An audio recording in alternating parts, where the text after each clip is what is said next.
Welcome, nerds. Yo, what's up, guys? Fade here. So, this is gonna be our first Palworld video. We didn't want to hop onto the bandwagon so fast, but the crew and I have been having a blast on this game. Not gonna lie, we've probably spent now definitely over 100 hours in here, and I wrote down just a few tips and tricks that I wanted to give you guys. Didn't want to make this video right away because we've seen some tips and tricks videos, and a lot of people are just saying the same things, and so a lot of the tips and tricks, you can find out there already, and we wanted to give some stuff that we haven't really heard people saying at all, much at all. And I have a few here, starting with the custom settings. For those who are playing either solo, or with other people as well too, and you don't have that much time to play, you can lower the time that it takes an egg to incubate down, all the way down to 1. Right now, we've had it up to 4, but we're probably going to keep it at 1, which is where we had it at originally. Right now, we brought it down to 0 even. You can bring it all the way even down to 0, and you'll instantly be able to incubate and hatch eggs, literally instantly. But if you still wanted to play the game in the mini game and have your pals do the thing that they need to do and utilize all the items and structures in the game, then maybe putting it down to like an hour or 2 is better than the literal days that it may take sometimes. You could put this thing up to literally, like, I think it's 100 days. It goes all the way up to 240, which is a bit excessive. But also, next tip, you can turn off raid events. So if you're starting up and you need to build up and you're tired of getting your crap destroyed, you can turn off raid events, which is a very useful tip. And speaking of, we're going to get into that as well too, because raid events can be very annoying. So I have another tip that I just thought of. I probably have some tips that have popped into my head as well as we keep going. But we can also max the number of pals working at the base at the number of 20, which I'm basically putting my settings back to what I had it at with my team before. Number of items dropped if you're playing with more players, you can raise that up a little bit. I raised mine up by 300 just because. And then basically the rest of the stuff you can keep the same. Experience rate 1.0, and everything else we keep the same pretty much, right?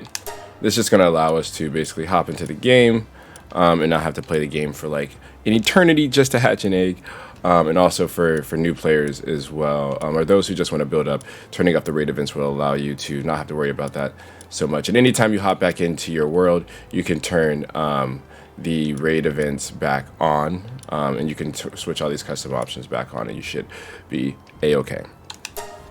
Now, as we continue, love this power music. That sound's gonna be iconic one day. Here, right here, you can see this is our first base that we had built up. We've learned a lot since then, since making this base.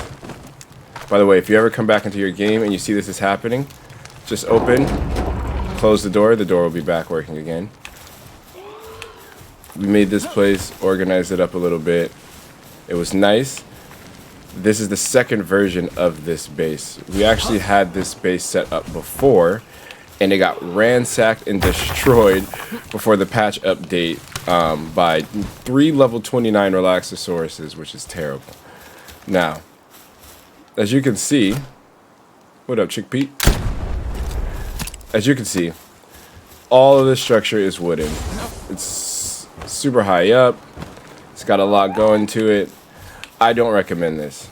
In the beginning of the game, if you're going to build some structures, which you have to, and you may have to in the beginning, don't build a ton of wooden structures, because there's a high chance that they're going to catch on fire during a raid or during a fight, or just from some fire move going off and burning your base down. So I don't recommend making a base out of fire, making a base out of wood, or everything's going to catch on fire. But essentially, yeah, you make your base out of wood, you're making your base out of fire, essentially. Nice little shiny lamb ball over there. What's that, lamb ball? All right, we're gonna fast travel over to our other base here.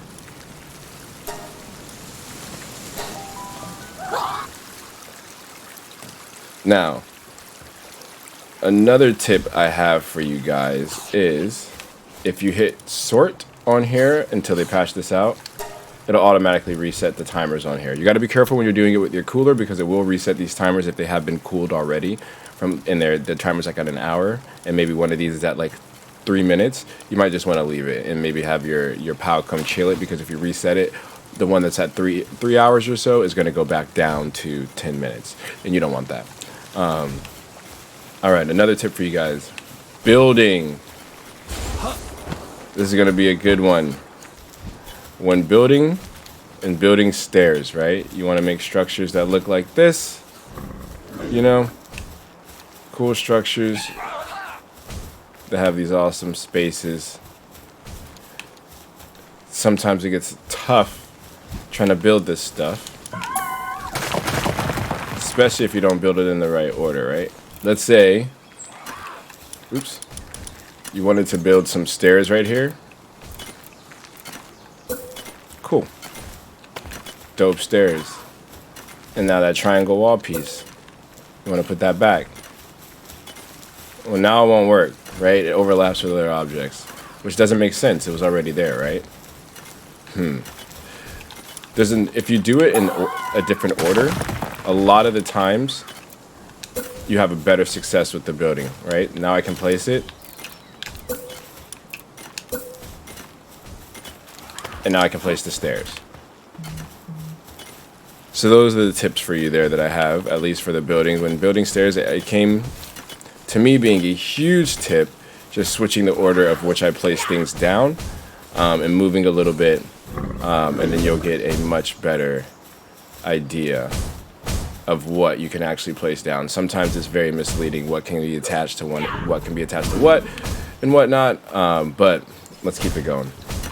By the way, another quick tip that I just popped in my head right now too, if you don't know, at least if you're playing with a controller, I don't know what button it is on keyboard, you can hit the right bumper, right? Let's say I put half of this in here, half of this in here, right? Half of this in here. Well, since all these items are still inside this container, if I hit the right bumper, it'll automatically sort all of the items that I have in here that are also in here over to that box and container. Very useful tip. Definitely makes things a lot faster when you're trying to sort and get rid of things. But okay, back to the thing. So let's say you're in a guild and you don't want your items being used by everyone, right? A good tip for you guys is to take the items that you have. Ooh, those eggs are probably done. Take the items that you have, right, and build rooms for everybody. Everyone can have their own room, right? Here's mine. Bop. Everyone can have their own room. And the rooms can have locks on the doors, right? You put locks on the doors, and you could just place the items down. Place the items down on the ground during your playthrough, right? So if I take this, oops, all these buttons, bruh. If I take these items and I drop it down, these will stay right here during the playthrough. So as long as you have your items in a room and a locked door separate from everything else and not in a container, it won't be used as an item that you have that is usable by anybody in your guild or by any PAL or anybody at all. And if as long as you lock your door and make the place inaccessible to a PAL, then your items won't get picked up and placed into a container as well too. The one thing I will say though that you have to do and make sure, after I tested this out a few times, is make sure that at the end of your session, before you log off, and hopefully you guys are all playing at the same time, before you log off, you take your items then and then place them, which I still need to make here. We'll just make a little chest for now. We'll put it at the front, at the foot of the bed. How about that? Bop. Good job, bro. You take the item and you place it in your chest before you log off. Because if you don't, otherwise, when you log back in, those items that were on the ground within your space will most likely have disappeared or degraded. But if you place them in the chest before you guys log off, those items can still be back there. You can save them. Then when you log back in, you just take them back out, and then you place them back on the floor during the playthrough. And that's a good way for you guys to save items and not use them with each other. It's very useful. At least for us, we've been doing it so far. Super nice. Another tip and trick for you guys. This one goes for your PAL boxes.